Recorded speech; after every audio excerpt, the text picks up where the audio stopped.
ఉండవెల్లి గారు నిన్న మాట్లాడుతూ ఒక ఆఫీసర్‌ని అరెస్ట్ చేపిస్తారా? ఒక వ్యాఖ్యానం చేశారు సార్ ఆయన. అదే నేను పేపర్‌లో చూసాను. నేను వినలేదు గానీ, ఆయన ఎగ్జాక్ట్‌గా ఏమన్నారో తెలీదు గానీ, కాకపోతే ఉండవల్లి గారు లాయర్ గదా! అవునండి. వృత్తిరీత్యా లాయర్‌గా కొంతకాలం ప్రాక్టీస్ కూడా చేసినట్టు గుర్తు. అవునండి. సో, ఆయనకి తెలుసు కదా! చట్టం ముందు అందరూ సమానులే అని. కానిస్టేబుల్ అయినా, పై ఆఫీసర్ అయినా, రాజకీయ నాయకులైనా, జడ్జిలైనా ఎవరైనా అందరూ ఒకటే సమానమే చట్టం ముందు. సో, అది బేసిక్ ప్రిన్సిపల్. అవునండి. కాబట్టి పలానా స్థాయి ఉన్న వాళ్ళని అరెస్ట్ చేయకూడదు అని అనడం భావ్యం కాదు. మరి ఆయన ఏ ఉద్దేశంతో అట్లా అన్నారు? ఒకవేళ ఆళ్ళ బాగా ఫ్రెండ్ అయినా ఎవరైనా సరే అండి ఏదో చిన్నది ఉందండి. తమ్ముడే పేకాట అని ఏదో మన వాళ్ళు అంటుంటారు.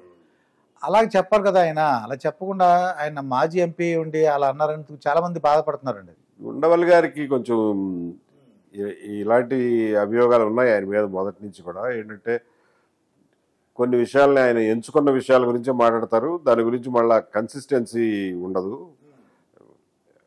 ఏ విషయం గురించైనా ఒక ఇష్యూ గురించి మాట్లాడినప్పుడు సిమిలర్ ఇష్యూ వచ్చినప్పుడు కూడా దాని గురించి కూడా చెప్పాలి, కంటిన్యూ మాట్లాడాలి.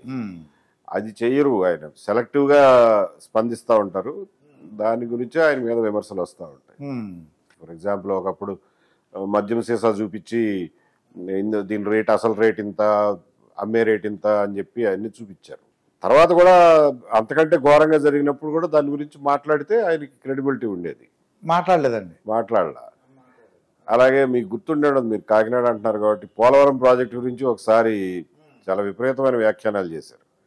ఈ డ్యామ్ డిజైన్ బాగాలేదు, డ్యామ్ పగిలిపోతే రాజమండ్రి మునిగిపోద్ది అని చెప్పి ఒక భయం కల్పించేటటువంటి మాటలు మాట్లాడారు. అది డిజైన్ గురించి పూర్తిగా స్టడీ చేయకుండా దాని గురించి మాట్లాడటం కరెక్ట్ కాదు. పోనీ అది నిజమే అనుకుంటే తర్వాత కూడా దాని గురించి కంటిన్యూస్గా ఆయన ఏదో ఒకటి చేయాలి కదా. ఈ డిజైన్ ఈ రకంగా తప్పండి, ఫాల్టీ అని చెప్పి దాన్ని పర్సూ చేయాలిగా. అదేం చేయలే. ఒకసారి ఒక బురద వేసేసి వదిలేశారు దాని గురించి. అది కరెక్ట్ కాదు. నేను ఎల్వి సుబ్రహ్మణ్యం గారిది ఆయనతో ఇంటర్వ్యూ చేశాను సార్. నేను జగన్మోహన్ రెడ్డి గారు ఎలా ఉంటారు, ఆయన పద్ధతి ఎలా ఉంటుంది అని అడిగాను. మీరు చూసారు లేదు కానండి. ఆయన ఏం చెప్పారంటే 10 to 6 అయింది, ఇంకా మనం వెళ్ళిపోదాం అండి, 6 అయిపోయిందని చెప్పేసి వెళ్ళిపోదాం అన్న, వెళ్ళిపోదాం అని చెప్పేసి అంటుంటారట. లేదంటే ఇప్పుడు మనం ఆడేది ఇది వద్దు అని అన్నారు అనుకోండి, ఆఫీసులో ఇది ఎవరైనా వద్దు అంటే, అన్న దాని గురించి నేను ఆలోచించుకో, చేసే వద్దు అనక చేసే, దానికి నేను డెసిషన్ తీసుకున్నాను, ఏమైనా వస్తే నేను చూసుకుంటా అలా చెప్పి ఆయనతో అన్నమాట అండి. సార్ జగన్మోహన్ రెడ్డి గారు చెప్పినట్టు చేసేయచ్చు కదా సార్, ఎందుకు మధ్యలో రిజైన్ చేసి వచ్చారు కదా అని అన్నాను. అది లీవ్ పెట్టి వచ్చారండి. అంటే అలా కదండి, నేను రిటైర్డ్ అయిన తర్వాత నా ఫ్రెండ్స్కి, మా కుటుంబ సభ్యులు నా మొహం చూపించాలి కదా, ఏరా అలా చేసేవేంట్రా అని. అంటే అంత ఆఫీసర్ చూడండి అలా చెప్పారు. సో కొంచెం వృత్తి పట్ల గౌరవం, సమాజం పట్ల బాధ్యత ఉన్నవాళ్ళు అటువంటి పరిస్థితుల్లో పనిచేయలేరు. అవన్నీ వదిలేసుకున్న వాళ్ళే చేయగలుగుతారు. అవునండి. సో అరుణ్ కుమార్ గారు ఇదే ప్రాబ్లం.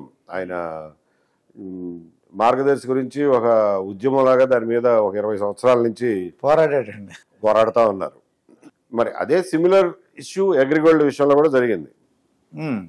అవునా? అవునండి. సో దాని గురించి ఆయన ఒక్క మాట కూడా ఇవాళ వరకు ఆయన పబ్లిక్లో మాట్లాడాల. మార్గదర్శిలో యాక్చువల్గా ఒక్కళ్ళు కూడా బాధితులు లేరు.